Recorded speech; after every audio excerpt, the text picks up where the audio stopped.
27-year-old Darson Rugamasik was shot by a police officer Friday night at his Dededo home. His mother, Marcella Rugamasik, says Darson had always been the family member she could rely on. He's my firstborn. He's my baby. He's mama's boy. And if you ask anybody that knows him, he was a cool guy. Doesn't like to complain or argue, and he's not a fighter. Marcella says the incident started early Friday morning when she noticed something different about her son. That morning when I woke him up, he didn't look good. He was like very depressed. So I asked him if he wanted to see the doctor. And he said, yes, I think you go ahead and make my appointment. She says Darson has been suffering from a bipolar disorder for the past 2 years. But until recent, those symptoms have weakened and Darson was able to stop taking medication.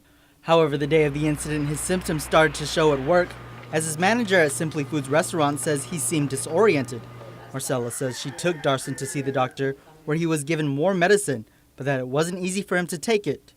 It wasn't until late that evening when Darson's father was leaving to pick up Marcella from a prayer meeting when he noticed Darson holding a machete to his side. Leaving Darson at the residence, Darson's father told Marcella the situation. She then suggested to get police assistance to help Darson take his medicine and to prevent him from harming himself.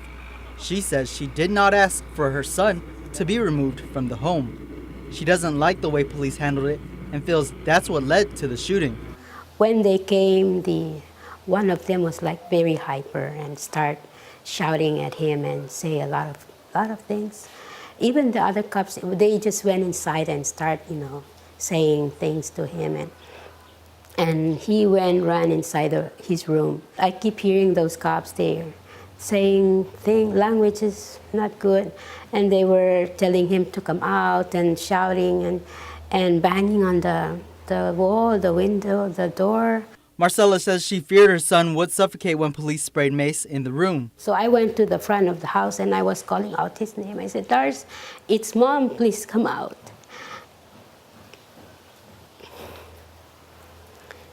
And then one police told me that go back because we already sprayed you. We'll get in your eyes and get itchy and painful. I was only calling him because I was afraid they might kick him or punch him or what. I didn't think that they will use a gun. I even asked my husband, is that the way they have to talk to him? And my husband said, no, maybe they're just wanting to scare him so he can drop the knife and drink his medicine. But after a while, I heard 2 shots. When I heard 2 shots, I asked one of the officers that was standing out, I said,